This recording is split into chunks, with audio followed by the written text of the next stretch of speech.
Hi hello തെങ്ങിൻകുട്ടിയുടെ തേനും വയമ്പൻ ചാനലിലേക്ക് പുതിയൊരു വീഡിയോയിലേക്ക് എല്ലാവർക്കും സ്വാഗതം കേട്ടോ.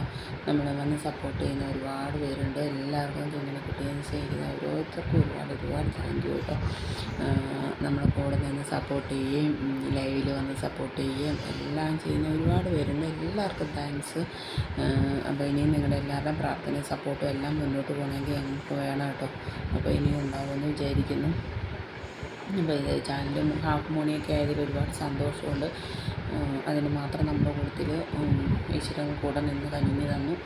എന്തായാലും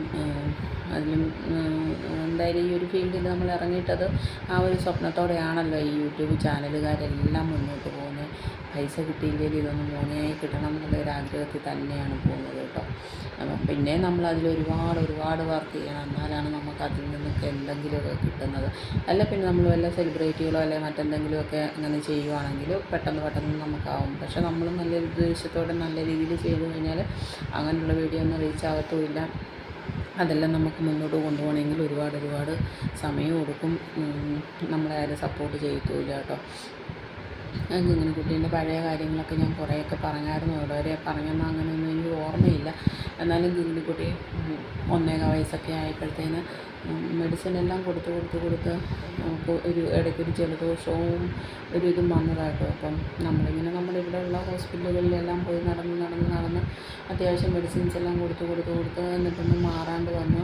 അത് കഴിഞ്ഞപ്പം പിന്നെ നമ്മൾ ഇവിടെ അടുത്ത ഹോസ്പിറ്റലിൽ തന്നെ പോയി. അവിടുന്ന് അത് ഡിസ്ചാർജ് ആവാണ്ട് അവർ പറഞ്ഞു ICU ഒക്കെ ഉള്ളിടത്ത് പോകണമെന്നുണ്ട്, വേറെ കുറച്ചും കൂടെ അടുത്തൊരു ആശുപത്രിയിലോട്ട് പോയിക്കൊള്ളാൻ പറഞ്ഞു. പക്ഷെ നമ്മൾ അവർ പറഞ്ഞ ആശുപത്രിയിലൊന്നും പോയില്ല. നമ്മൾ മൂവാറ്റുപുഴയിൽ സാബിൽ എന്ന് പറയുന്ന ഒരു ഹോസ്പിറ്റലിൽ പോയി. പിള്ളേരുടെ തന്നെ നല്ലൊരു ആശുപത്രിയാണെന്ന് പറഞ്ഞു. അങ്ങനെ പോയി അവിടെ അഡ്മിറ്റായി. അവർ ഇങ്ങനെ പറഞ്ഞു ആസ്പിറേഷൻ ന്യൂമോണിയാണ്, അത് കുറച്ച് ഡേഞ്ചറാണ്, എന്നാലും അവിടെ നിന്ന് മാറാമെന്നൊക്കെ മാറ്റിത്തരാമെന്നൊക്കെ പറഞ്ഞു. അപ്പോൾ തന്നെ അവർ പറഞ്ഞായിരുന്നു അവിടെ അമൃതയിൽ ഒരു നല്ലൊരു ഡോക്ടറുണ്ട്, പീഡിയാട്രിക് ന്യൂറോയാണ്, മോളെ ഒന്ന് അവിടെ കൊണ്ട് കാണിക്കണമെന്ന് എന്നോട് പറഞ്ഞായിരുന്നു. ശരിയെന്ന് പറഞ്ഞു. എല്ലാം കഴിഞ്ഞ് കൊണ്ടുപോയി കാണിക്കാമെന്ന് പറഞ്ഞായിരുന്നു. പക്ഷേ 2 ദിവസം അവിടെ അഡ്മിറ്റായിട്ട് പനി കുറയുന്നില്ല കേട്ടോ. പനി തന്നെ മാറാണ്ട് വന്നപ്പോൾ എനിക്ക് ആകെ ഒരു പേടിയായി. 2 ദിവസം കൊണ്ടെങ്കിലും പനിയും മാറിയിരുന്നെങ്കിൽ പിന്നെ കുഴപ്പമില്ലായിരുന്നു. ശ്വാസം നല്ല രീതിയിൽ അത്യാവശ്യം ശ്വാസം മുട്ടലുണ്ട്.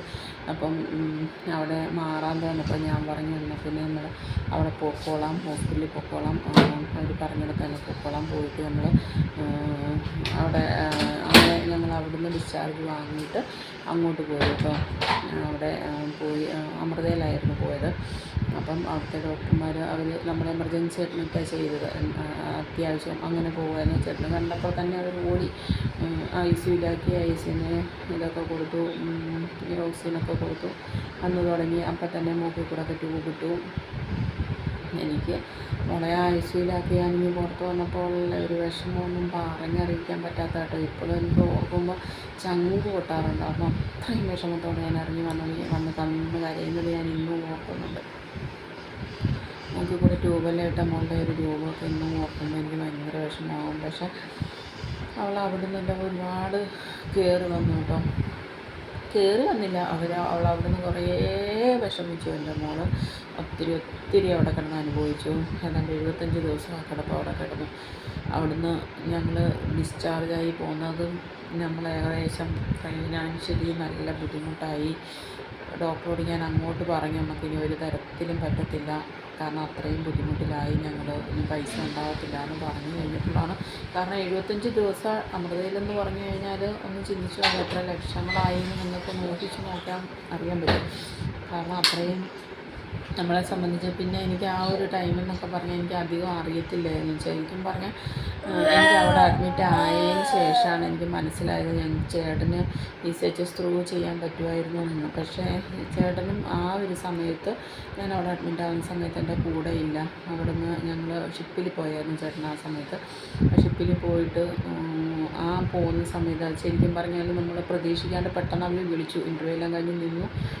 തലേ ദിവസം വിളിച്ചിട്ട് പിറ്റേ ദിവസം ചെല്ലാൻ പറഞ്ഞായിരുന്നു. അപ്പം പെട്ടെന്ന് എന്തോ ചേട്ടൻ്റെ ഡോക്യുമെൻറ്റ്സൊക്കെ ഇരുന്ന കൂട്ടത്തിലായിപ്പോയി. അവരുടെ ആ ഒരു നമ്മൾ നമ്മുടെ മെഡിക്കലിൻ്റെ ഒരു പേപ്പറും കാര്യങ്ങളൊക്കെ അതിൻ്റെ കൂട്ടത്തിലായി പോയി. ഇപ്പം കൊണ്ടുപോയ വഴി ചേട്ടൻ ആ ഒരു പേപ്പേഴ്സ് എടുത്തുകൊണ്ട് പോയത് കൊണ്ടാണ് നമുക്കവിടെ പൈസ അടയ്ക്കേണ്ട വന്നത്. അല്ലായിരുന്നെങ്കിൽ നമ്മളെ സംബന്ധിച്ച് നമുക്കവിടെ പൈസ അടയ്ക്കേണ്ട വരത്തില്ലായിരുന്നു. അങ്ങനെ വലിയൊരു അബദ്ധം പറ്റി. എന്തായാലും വേണ്ടില്ല, മോളെ എന്തായാലും എത്ര കഷ്ടപ്പെട്ടിട്ടും നമ്മൾ നോക്കിയിട്ട് അത്രയും ബുദ്ധിമുട്ടെങ്കിലും ലാസ്റ്റ് അവൾക്ക് 35 ദിവസത്തോളം ICUവിൽ തന്നെ കിടന്നു. അപ്പം അവളിങ്ങനെ മെറ്റബോളിക് ഡിസോർഡറാണ്. ഈ ഒരു അസുഖം വരുന്നവർക്ക് ഇങ്ങനെ കുട്ടി ഇതോടുകൂടി ഡെത്താവുക ചെയ്യുന്നത് കൊണ്ട് നിങ്ങൾ നോക്കണ്ടെന്ന് പറഞ്ഞു. പക്ഷേ അതിൽ തന്നെ അവർ ആ ഒരു അസുഖം അവർക്ക് കൺഫേം ചെയ്യാൻ പറ്റുന്നുണ്ടായിരുന്നില്ല. അതും അവർ നോക്കിയിട്ട് അതും അവരവിടെ നമ്മൾ അവിടെ നിന്നൊക്കെ കൊണ്ടുപോകാൻ നോക്കിയായിരുന്നു. അതിൻ്റെയൊക്കെ അവരോട് ചോദിച്ചിട്ടൊന്നും അവരന്നേരം തരുന്നില്ലായിരുന്നു പേപ്പേഴ്സും. അവളോട് കാരണം ഇവർക്കൊരു മെഡിക്കലി ഇവർക്ക് ഇന്ന അസുഖമെന്ന് എഴുതാൻ പറ്റാത്തതിൻ്റെ പേരിൽ ഇവർക്കത് നമ്മൾ ഒരു പേപ്പർ ചോദിച്ചിട്ട് അവിടെ എന്ത് ചെയ്തു എന്നുള്ളത് ചോദിച്ചിട്ട് അവർക്ക് തരാൻ പറ്റാണ്ടായിപ്പോയി. എന്നാലും ഞങ്ങൾ കുറേ ശ്രമിച്ചു അവിടെ നിന്ന് പോകാനും. മോൾ അത്രയും സീരിയസ് ആയിപ്പോയി. അവിടുന്ന് അത്രയും അവർക്കൊന്നും ചെയ്യാൻ പറ്റത്തില്ല എന്ന് പറഞ്ഞ ഒരു സ്റ്റേജ് വരെ എത്തി. ഒരുപാട് ഞാൻ നീട്ടുന്നില്ല. ഞാൻ അടുത്ത വീഡിയോയിൽ ഇതിൻ്റെ ബാക്കി പറയട്ടോ. അപ്പോൾ നിങ്ങളെല്ലാവരുടെയും സപ്പോർട്ടും പ്രാർത്ഥനയും എല്ലാം മുന്നോട്ടും ഉണ്ടാവണം. ദൈവത്തിൻ്റെ ഒരു വലിയൊരു അനുഗ്രഹം കൊണ്ട് മാത്രമാണ് എൻ്റെ മോളുടെ ജീവൻ ഇന്ന് ഈ ഒരു സ്റ്റേജിൽ മോൾ നിൽക്കുന്നതെന്ന് എനിക്കറിയാം.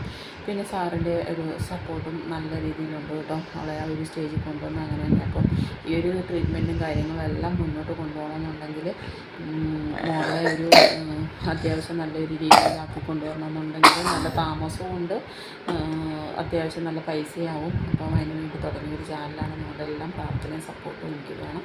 Okay, bye, thank you. ഇതിൻ്റെ ബാക്കി ഞാൻ അടുത്ത വീഡിയോയിൽ പറയാം കേട്ടോ.